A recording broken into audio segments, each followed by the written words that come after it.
Okay, price Lord. இயேசு கிறிஸ்துவின் சந்ததியாராக இருக்கிற சகோதரர் யாருக்கும் இயேசுவின் நாமத்தினால் அன்பின் வாழ்த்துக்கள்.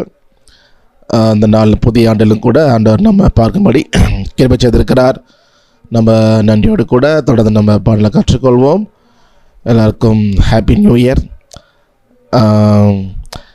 ஓகே, ஸோ கர்த்தர் கடந்த ஆண்டு நம்மளை எப்படி நடத்தினாரோ அதே போல் நடத்துவார். எப்படி நம்மோடு கூட இருந்தாரோ, நமக்கு சுகம் தந்தாரோ, நம் பலப்படுத்தினாரோ, நம்முடைய தேவையை சந்தித்தாரோ அதே போல் தொடர்ந்து அவர் நடத்துவார். ஏன்னா அவர் நேற்றும் என்றும் என்றும் மாறாதவர். போன வருஷம் ரொம்ப குறைவாக செஞ்சார், இந்த வருஷம் அதிகமாக செய்வார். அப்படி இல்லை, அவர் அந்த மாதிரி செய்கிறார் அல்ல. எப்பொழுதும் நம்மோடு கூட இருந்து பூரணமாக நடத்துகிற தேவன். அதனால் அவர் தொடர்ந்து நிச்சயமாக நடத்துவார். நம்ம இன்றைக்கு கூட ஜெபித்து நம்ம துவங்கலாம். எங்களை நேசிக்கிற எல்லா தகப்பனே இந்த நாளுக்காக நன்றி செலுத்துகிறோம். இந்த புதிய வருடத்தில் நாங்கள் இந்த மியூசிக் தியரி கிளாஸில் கூடும்படி நீங்கள் கிருபை செய்தீங்களே, நன்றி செலுத்துகிறோம். இது வரைக்கும் ஒரு சில காலை கற்றுக்கிறோம், உடைய கிருபையினால் அதை செய்திருக்கிறோம். தொடர்ந்து நாங்கள் இது முழுமையாக கற்றுக்கொண்டு உங்களுடைய நாமத்தின் மகிமைக்காக அதை பயன்படுத்த நீங்கள் கிருபை செய்யுங்க. எங்களை தாழ்த்தி ஒப்பு கொடுக்கிறோம். இயேசுவின் நாமத்தில் ஜெபிக்கிறோம் நல்ல தகப்பனே, ஆமேன் ஆமேன் ஆமேன். ஓகே, ஸோ நம்ம இந்த மியூசிக் தியரியில் நிறைய விஷயங்களை கற்றுக்கொண்டு வருகிறோம். ஒரு மாதம் லீவ் கேப் இருந்தனால ஜஸ்ட் ஒரு விஷயம் ரீகேப் மாதிரி சொல்லிவிட்டு நம்ம பார்க்கலாம். ஸோ ஒரு மியூசிக் ஷீட் எதுக்காக இல்லையே அப்படின்னு நம்ம ஃபஸ்ட்டு பார்த்தோம். அதோட முக்கியத்துவம் என்ன, அது நமக்கு நம்ம கம்போஸ் பண்ணுற சில விஷயங்களை ஸ்டோர் பண்ணுறதுக்கும் மற்றவங்களோட ஷேர் பண்ணுறதுக்கும் அது ரொம்ப யூஸ்ஃபுல்லாக இருக்குன்னு சொல்லி நம்ம பார்த்தோம். ஓகே, ஸோ அதே போல் பேசிக்லேருந்து ட்ரிபிள் கிளஃப், பேஸ் கிளஃப், அப்புறம் treble clef notes, bass clef notes on the lines, notes on the space பார்த்துட்டே வந்தோம். அப்புறம் கீ சிக்னேச்சர் பார்த்தோம். மேஜர் ஸ்கேல் எல்லாம் பார்த்து முடிச்சிட்டோம். இன்றைக்கி நம்ம மைனர் ஸ்கேலை முடிச்சிருவோம். ஓகே, ஸோ அதே போல் டைனமிக்ஸ் அப்படின்னு சொல்லுவோம். அந்த பார் லைன், அப்புறம் அந்த லெஜர் லைன் எல்லாமே நம்ம பார்த்துருவோம். அதே போல் இந்த ஸ்லர்னா என்ன, அப்புறம் டை அப்படின்னா என்ன, அதுபோல் நோட் டியூரேஷன், ரெஸ்ட் டியூரேஷன் இதெல்லாம் பார்த்துருப்போம். இதுதான் முக்கியமான நமக்கு தெரிய வேண்டிய விஷயங்கள். ஓரளவுக்கு நமக்கு இது தெரிஞ்சாலே நம்ம எங்கேயாவது ஒரு ஷீட் மியூசிக் பார்க்குறோம், ஒரு பாட்டை பார்க்குறோன்னா நம்ம ஓரளவுக்கு வாசிச்சிடலாம். ஏன்னா எல்லாமே இதுக்குள்ளே வந்துடும். அந்த இன்னும் ஒன்று என்ன, நம்ம டைம் சிக்னேச்சர் அதை நம்ம மட்டும் பார்க்கல. ஸோ அதையும் பார்த்துட்டோம் அப்படின்னா ஓரளவுக்கு நம்ம எல்லா சாங்ஸுமே நம்ம வாசிச்சிடலாம். ஸோ நம்ம க்ரியேட் பண்ணுறதுக்கு, கம்போஸ் பண்ணுறதுக்கு ரொம்ப அது யூஸ்ஃபுல்லாக இருக்கும். ஸோ ஓகே,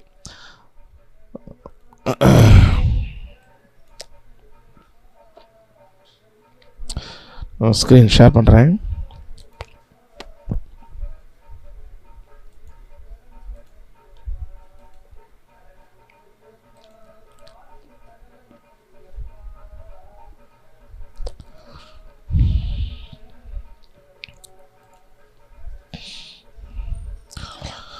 ஓகே, ஸோ இன்றைக்கி நம்ம இந்த மைனர் ஸ்கேல் தான் பார்த்துட்ருக்குறோம். அதில் சி மைனர்லேருந்து எஃப் மைனர் வரைக்கும் நம்ம பார்த்து முடிச்சிட்டோம்.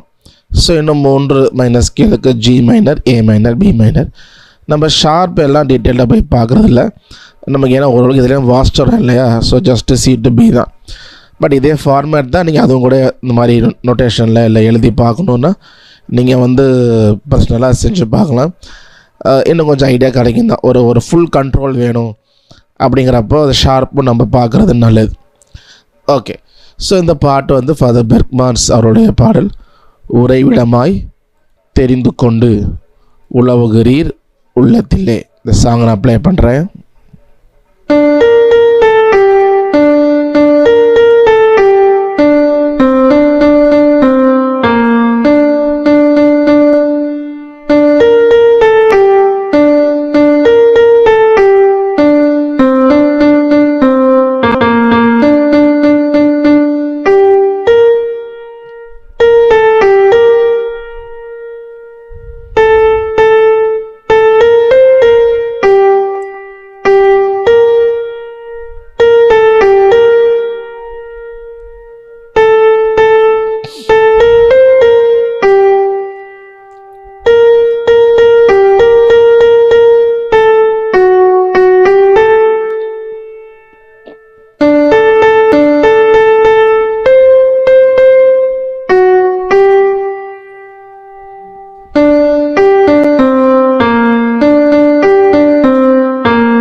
ஸோ இது அப்புறமேட்டு திரும்ப ரிப்பீட்டேஷன் தான், அப்பா தகப்பனே வரும்.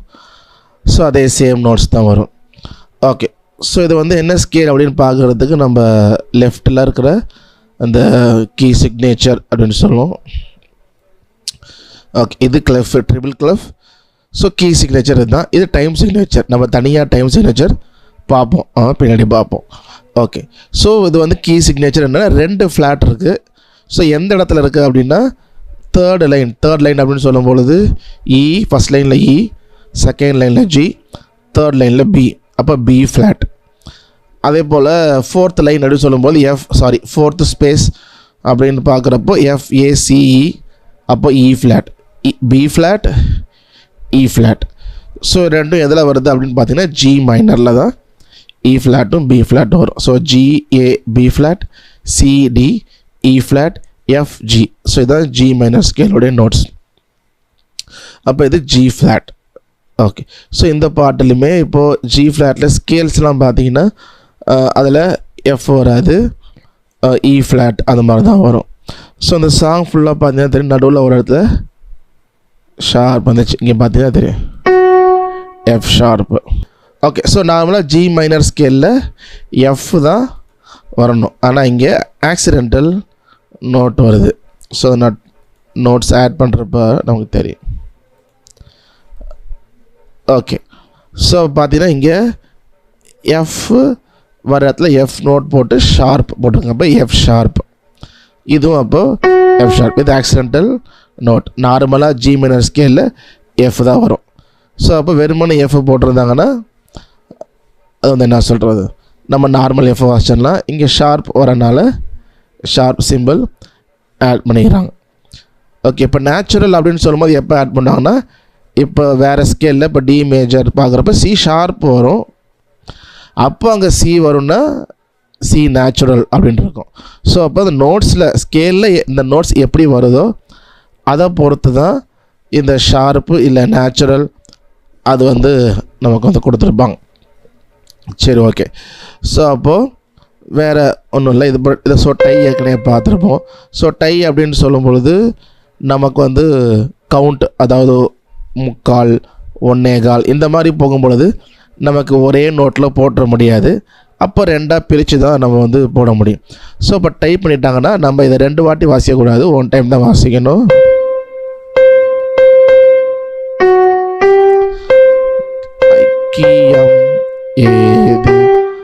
ஐக்கியம் அப்படின்னு வரும்பொழுது இது ஆக்சுவலாக பார்த்தீங்கன்னா இது வந்து ஒரு 1 இருக்கா, 1, இது வந்து 1/2. ஸோ 1/2 போடும்பொழுது நம்ம டாட்டட் நோட்ஸும் போடலாம். ஸோ டாட்டட் நோட்ஸ் ஏற்கனவே ஒரு கிளாஸில் பார்த்தோம். இது வந்து இப்படி தான் பிரிக்கணுமானா அப்படி இல்லை, எப்படி வேணால் பிரிக்கலாம், கணக்கு கரெக்டாக வரணும், அவ்வளோதான். 4/4 சொல்லும்போது இப்போ இங்கே ஒரு ஹாஃப் போட்டிருக்கனால இதையும் ஒரு ஹாஃபாக போட்டாங்கன்னா இதை ஒரு சேர்த்து விட்டுடலாம். ஸோ ஒரு விசிபிள் லுக்குக்கு ஒரு இதாக இருக்குன்றதுக்காக சில விஷயம் அதுக்கு ஏற்ற மாதிரி இது பண்ணுவாங்க. ஸோ அப்போ இது 1/2, 1, 1/2. ஸோ இது ஒரு 1, இது ஒரு 1/2, 1/2, இது ஒரு 1/2, 1/2, 1/2, 3, 3, 1, 4. ஸோ அந்த மாதிரி மெஷர் வந்து இதில் இருக்குது. ஓகே, ஸோ இந்த பாட்டை நான் வந்து உங்களுக்கு அனுப்புகிறேன். நீங்கள் வந்து ஃபுல்லாகவே வாசித்து பாருங்கள். வாசித்து பார்த்து நோட்ஸ் வந்து எடுத்து ஃபுல்லாக எழுதி பாருங்கள், வாசித்து பாருங்கள், கண்டிப்பாக யூஸ்ஃபுல்லாக இருக்கும். இன்னொரு பாட்டு, இது வந்து ஏ மைனரில் இருக்குது, காக்கும் தெய்வம் இயேசு இருக்கு. இதுவும் ஃபாதர் பெர்க்மன்ஸ் அவருடைய பாடல் தான். ஓகே, ஸோ இதோடைய கீ சிக்னேச்சர் பார்த்தீங்கன்னா ட்ரிபிள் கிளஃப் சிம்பிள் இருக்குது, அப்புறம் டைம் சிக்னேச்சர் இருக்குது, கீ சிக்னேச்சர் காணா, ஒன்றுமே இல்லை. ஸோ அப்போ எப்படி கண்டுபிடிக்கிறது அப்படின்னா, ஸோ 2 ஸ்கேலுக்கு பார்த்தீங்கன்னா இந்த மாதிரி கீ சிக்னேச்சர் இருக்காது. ஒன்று வந்து சி மேஜர், இன்னொன்று ஏ மைனர். ஏன்னா 2 ஸ்கேல்லையுமே ஷார்ப்பும் இருக்காது, ஃப்ளாட்டும் இருக்காது. ஸோ அதனால் பிளெயினாக விட்டுருப்பாங்க. அப்போ சி மேஜராக ஏ மைனர் எப்படி கண்டுபிடிக்கிறது? ஸோ நம்ம நோட்ஸ் அப்படியே டெம்போவை பார்த்துட்டு டைமிங்கோடு வாசிக்க வேண்டியது தான். ஸோ மேலே சப்போஸ் கார்ட்ஸ் கொடுத்துருந்தாங்கன்னா நம்ம கார்டு வாசிக்கலாம். அப்படி இல்லைன்னா நம்ம வந்து, ஏன்னா 2த்துக்கும் ஒரே நோட்ஸ் ஒரே கார்ட்ஸ், பட் ஆனால் என்ன ஆக்சுவலானா அந்த ரூட் நோட் வந்து மாறும் இல்லையா? அப்போ சி மேஜர்னால் ரூட் நோட் சி, ஏ மைனர்னால் ரூட் நோட் சி. அப்போ இந்த பேஸ் அந்த விஷயங்கள் தான் மாறும் ஒழிய மற்றபடி நோட்ஸ் அண்ட் கார்ட்ஸு டிட்டோவாக சேமாக தான் இருக்கும். ஸோ அப்புறமா அதை பார்த்து வாசிக்க வேண்டியது தான். ஸோ இது ஏ மைனர் சாங். ஸோ அதே மாதிரி இன்னொன்று சொன்னாலே ரூட் நோட் வந்து இப்போ ஏன்னா ஏ மைனர்னால் ஏல முடியும், சினா சி மேஜர்னா சியில் முடியும். நம்ம ஏற்கனவே ஒரு பாட்டுக்கு எப்படி நோட்ஸ் எடுக்கிறது அப்படின்னு கீபோர்ட் கிளாஸில் பார்த்தோம். அப்போ பல்லவி முடிகிற லைனில் முடிகிற வார்த்தையில் லாஸ்ட் சிலபிள், இந்த லாஸ்ட் சிலபிள் வந்து இருக்கிறது தான் ரூட் நோட்டில் இருக்கும் அப்படின்னு பார்த்தோம். இப்போ இந்த பல்லவி பார்த்தீங்கன்னா இங்கே முடியுது, கண்ணீர் ஏன் மனமே.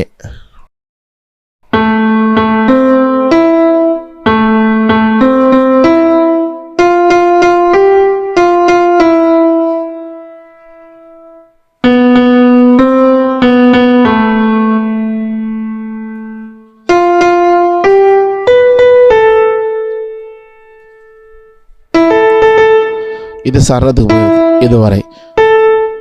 ஸோ செகண்ட் ஸ்பேஸில் இருக்குது. செகண்ட் ஸ்பேஸ்னா first space F A. So ஏல தான் அது வந்து முடியுது. ஸோ அப்போ இது ஏ மைனர். ஸோ அந்த மாதிரி நம்ம வந்து கண்டுபிடிக்கலாம். சரி, ஸோ இப்போ இந்த பாட்டு வந்து ஏ மைனர். ஸோ ஃபுல்லாகவே ப்ளே பண்ணிடுறேன்.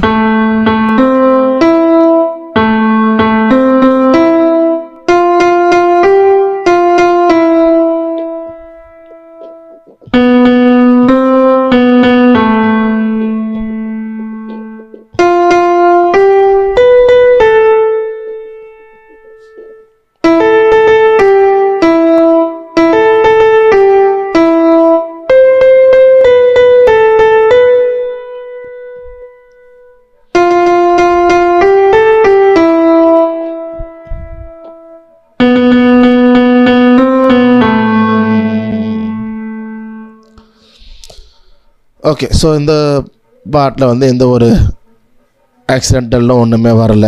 ஸோ நோட் வந்து எல்லாமே அதை இந்த ஸ்கேல் என்ன நோட்ஸ் வருமோ அந்த நோட்ஸ் தான் வருது. எதுக்கு ஒரு தடவை பார்த்துரும். ஓகே, இதில் பார்த்தீங்கன்னாவே தெரியும்.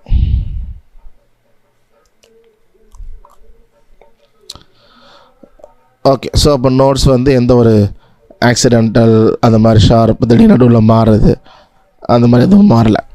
ஸோ ஜஸ்டிங் மட்டும் டை இருக்குது இதுலேயுமே. ஸோ இங்கே ஒரு டை இருக்குது, இங்கே ஒரு டை இருக்குது.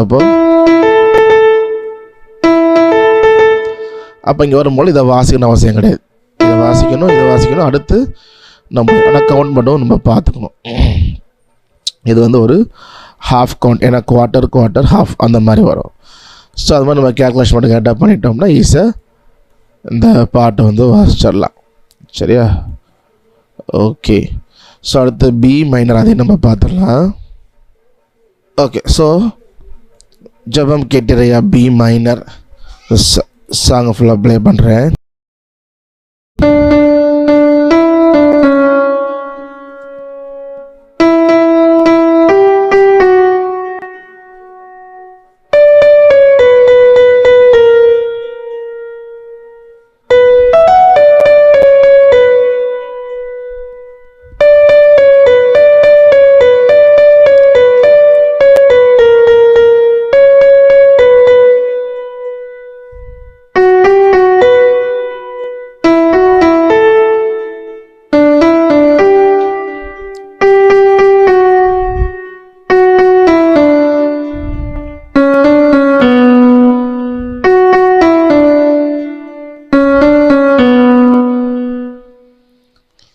ஓகே, ஸோ நம்ம ஏற்கனவே இதோட சொன்ன முக்கியத்துவம் வந்து இந்த பாட்டில் பார்க்கலாம்.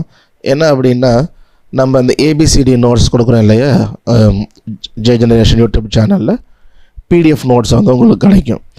அதில் வந்து என்னப்போ ஜபம் அப்படின்னு போட்டுட்டு மேலே என்ன நோட்ஸ் வருமோ, இப்போ டி வருதா, டின்னு போட்டிருப்போம். ஆனால் அந்த டியை வந்து எந்த டைமில் வாசிக்கணும்னு நமக்கு தெரியாது. ஃபஸ்ட்டு கவுண்ட்லேயே வாசிச்சிடும். இப்போ இந்த ஷீட் மியூசிக் நம்ம பார்க்குறப்ப தான் இது வந்து ஒரு ஹாஃப் கவுண்ட் ரெஸ்ட்டு, அடுத்த ஹாஃப். ஸோ அப்போ ஹாஃப் கவுண்ட் தள்ளி தான் அந்த பாட்டு ஆரம்பிக்கணும். ஸோ இந்த மாதிரி டீட்டெயில்ஸாக நமக்கு வந்து மியூசிக் ஷீட்டில் எல்லாமே நமக்கு வந்து இருக்கும், எவ்ரி திங். ஸோ அந்த ஒரு ப்ளஸ் வந்து நமக்கு இதில் இருக்குது. ஓகே, ஸோ அதே போல் ஸ்கேல் வந்து நமக்கு 2 ஷார்ப் இருக்குது. இது ட்ரிபிள் கிளப் சிம்பிள், இது கீ சிக்னேச்சர், 2 ஷார்ப்பு. ஸோ ஒன்று வந்து தேர்டு ஸ்பேஸில் இருக்கிற ஷார்ப்.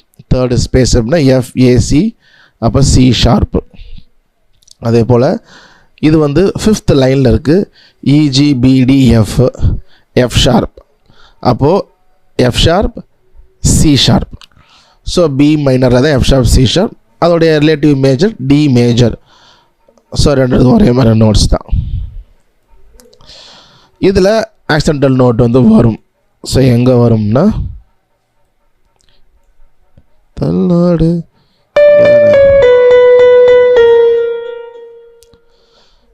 இல்லை ஏ. இது வந்து பார்த்தோன்னா ஷார்ப் இருக்குதா,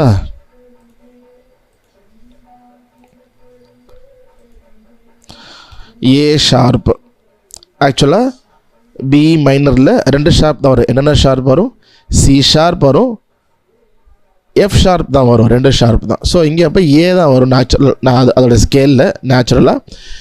இப்போது அங்கே வந்து இங்கே ஆக்சிடென்டல் நோட் வரனால அது எஃப் ஷார்ப் நமக்கு வந்து மென்ஷன் பண்ணியிருப்பாங்க. ஸோ இங்கேயும் பண்ணியிருக்காங்க.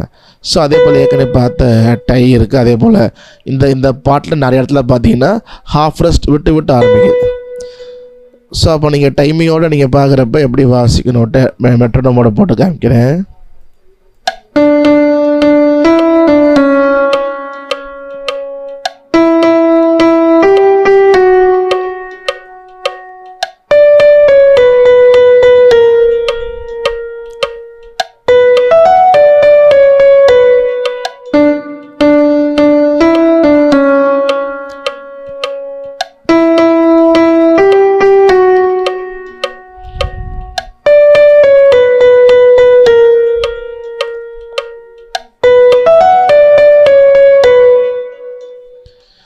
ஓகே. ஸோ நல்லா கவனிச்சினா தெரியும், அந்த 1 ஆரம்பித்தோடனே ஜபம் அந்த ஒன்றுக்கு அப்புறமேட்டு அந்த ஹாஃப் கவுண்ட்டுக்கு அப்புறம் ஆரம்பிக்கணும். நிறைய இடத்துல பார்த்தா இங்கேயும் அப்படி ஆரம்பிக்குது, இங்கே ஆரம்பிக்குது. ஸோ இப்போ இந்த மியூசிக் ஷீட் நம்ம வந்து லேர்ன் பண்ணும் பொழுது நம்ம பாடுறதுக்கும் ஹெல்ப்ஃபுல்லாக இருக்கும், மற்றவங்களுக்கு பாடுறவங்களுக்கும் ஒரு இப்படி ஆரம்பிக்கணும்னு சொல்கிறதுக்கும் ரொம்ப யூஸ்ஃபுல்லாக இருக்கும். ஸோ இந்த மாதிரி நம்ம பார்க்குறப்போ ஷீட் ரெடி பண்ணுறப்போ நமக்கு அந்த கவுண்டிங் புரியுது இல்லையா? அப்போ அந்த ஹாஃப் கவுண்ட் ரெஸ்ட்டு அப்படின்றத புரிஞ்சிச்சு நம்ம இது பண்ணோம் அப்படின்னா நம்ம பாடுறதுக்கும் யூஸ்ஃபுல்லாக இருக்கும். அதே நேரத்தில் மற்றவங்க பாடுற கொயருக்கும் இப்போ இந்த இடத்துல நீங்கள் ஆரம்பிக்கணும், இங்கே ரெஸ்ட்டு அப்படின்னு சொல்லி பண்ணும்பொழுது நமக்கு சாங் வந்து கடைசியில் ஒரு நல்ல வந்து கரெக்டான இதில் வந்து நம்ம பாடுறதுக்கு ஹெல்ப்ஃபுல்லாக இருக்கும். ஏன்னா எந்த ஒரு பாட்டுமே அந்த டைமிங்கில் கரெக்டாக அந்த இடத்த பாடும்பொழுது நமக்கு அந்த ரொம்ப அந்த நல்லாவும் இருக்கும், கரெக்டான அந்த வார்த்தையும் போய் சேரும், அதே நேரத்தில் பாடல் வந்து ஒரு நல்ல ஒரு சந்தோஷமாகவும் இருக்கும். ஸோ நம்ம வந்து பாடுறதுக்கும் கரெக்டாக இது வாசிக்கிறதுக்கும் ரொம்ப இது வந்து ஹெல்ப்ஃபுல்லாக இருக்கும் இந்த ஷீட் மியூசிக் நம்ம லேர்ன் பண்ணுறது. ஓகே. ஸோ அப்போது இங்கேயும் எஃப் ஷார்ப் இருக்குது, ஆக்சிடென்டல் நோட் வருது.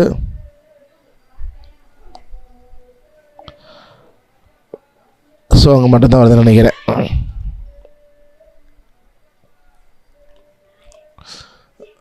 ஓகே.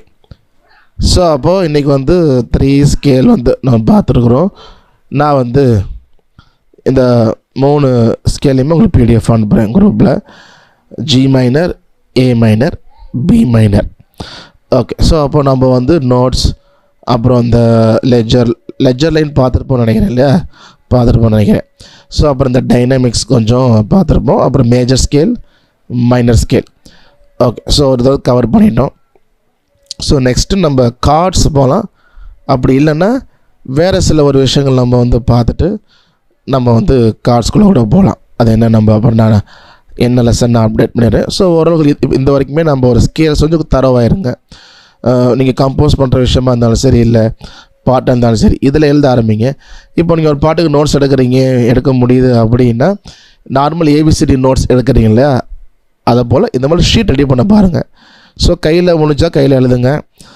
சப்போஸ் உங்கள்கிட்ட லேப்டாப் இருந்தது அப்படின்னா அந்த மியூசிக் ஸ்கோர் சாஃப்ட்வேரில் ட்ரை பண்ணுங்கள். ஸோ மியூசிக் ஸ்கோர் ஃபஸ்ட்டு பண்ணும்போது கொஞ்சம் டஃப்பாக இருக்க மாதிரி இருக்கும், ஆனால் ரொம்ப ஈஸி, நமக்கு ஃப்ரெஷ்ஷாக இருக்கனால கஷ்டமாக இருக்கும். பட் டுட்டோரியல்ஸ் பாருங்கள், டுட்டோரியல்ஸ் யூஸ்ஃபுல்லாக இருக்கும். தமிழில் இருக்குதான்னு தெரில, இங்கிலீஷில் நிறைய தமிழ் சர்ச் பண்ணுங்கள். அப்படி டுட்டோரியல் இல்லை, மியூசிக் ஸ்கோர் டுட்டோரியல் இல்லை அப்படின்னா நீங்கள் எனக்கு சொல்லுங்கள். நம்ம லெசனில் கூட ஒரு நாள் அந்த மியூசிக் ஸ்கோர் டுட்டோரியலுக்கு தனியாக கூட ஒரு நாள் நம்ம வந்து ஸ்பெண்ட் பண்ணலாம், சரியா? ஸோ நீங்கள் அந்த ஷீட்டில் நீங்கள் ரெடி பண்ணும்பொழுது இன்னும் கொஞ்சம் அண்டர்ஸ்டாண்டிங், அந்த ஒரு நோட்டோடைய வேல்யூ நீங்கள் திரும்ப ப்ளே பண்ணி பார்க்கும்பொழுது நல்லாவே உங்களுடைய நாலேஜ், இந்த மியூசிக்கோடைய கேல்குலேஷன் நாலேஜ் வந்து கண்டிப்பாக இம்ப்ரூவ் ஆகும். நமக்கு வந்து ரொம்ப யூஸ்ஃபுல்லாக இருக்கும். சரியா? ஓகே, ஏதாவது கொஸ்டின்ஸ் இருக்குதா? No sir. சரி, ஓகே, நம்ம ப்ரேயர் பண்ணி கன்க்ளூட் பண்ணலாம். நான் 3 சாங் நான் குரூப்பில் அனுப்பிடுறேன். சரியா? ஓகே. எங்களை நேசிக்கிற நல்ல தகப்பனே, அந்த நாளுக்காக நன்றி செலுத்துகிறோம். அதுவே இந்த நாளில் கூட இந்த கிளாஸுக்கு கூட கிருபை செய்தீங்க. இந்த மைனர் ஸ்கேல் நான் பார்த்து முடித்திருக்கிறோம். இன்னும் சில காரில் இருக்கிறது. நாங்கள் அதை நேரத்தையாக கற்றுக்கொண்டு இந்த விஷயங்களை முறையாக நாங்கள் செய்து உம்முடைய நாமத்தின் மகிமைக்காக நாங்கள் எல்லாவற்றையும் செய்ய கிருபை செய்யுங்க. எங்களை தாழ்த்தி ஒப்புக் கொடுக்குறோம். இந்த வருடமும் நடத்துங்க, எங்களோடு கூட நடத்துங்க. எங்களை தாழ்த்தி ஒப்புக் கொடுக்குறோம். இயேசுவின் நாமத்தில் ஜெபிக்கிறோம் நல்ல தகப்பனே, ஆமேன். என் ஆத்மாவே கர்த்தரை ஸ்தோத்திரி, என் முழு உலகமே பரிசுத்த நாமத்தை ஸ்தோத்திரி. என் ஆத்மாவே கர்த்தரை ஸ்தோத்திரி, அவர் செய்த சகல உபகாரங்களையும் மறவாதே. ஆமேன், ஆமேன்.